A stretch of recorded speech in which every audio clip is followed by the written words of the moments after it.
Hi, AT from CNC at Home.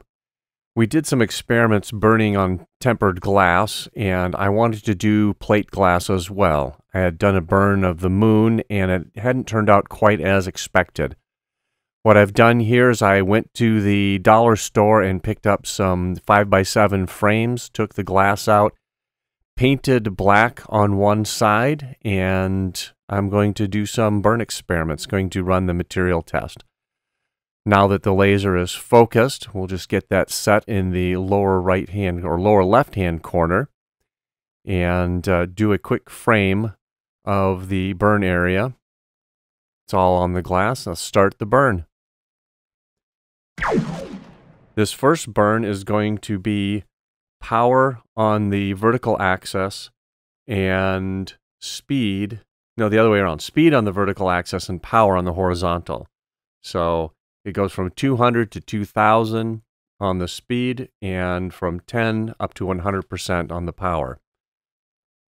The next burn is going to play around with the resolution or the spacing between each of the burns. The vertical axis again is the power this time, and the horizontal is the resolution.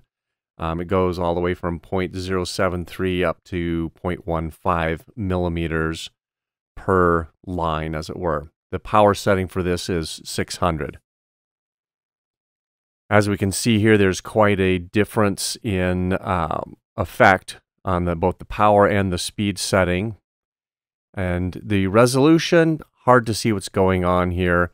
The camera just was not focusing in well on this, and the takeaway was that right around the 0.1 millimeters per line spacing worked pretty well, which makes sense. Here we can see a little bit of that. It's hard to tell with the black paint still on here. We'll need to get that cleaned off as well. This is as close as I could get. Here we're showing the power and speed graph and quite a range of frosting, as it were. This is after I cleaned up the glass. I need to go back after this, maybe with some SOS or some steel wool, get the last bits of that out of there. There are plenty of settings with the power to speed ratio that should give us good frost looking, and we'll go with that. The settings are very similar to the tempered glass. Hopefully you found this useful. If you like this, please give it a thumbs up and subscribe to the channel, and enjoy doing your CNC at home projects. Oops.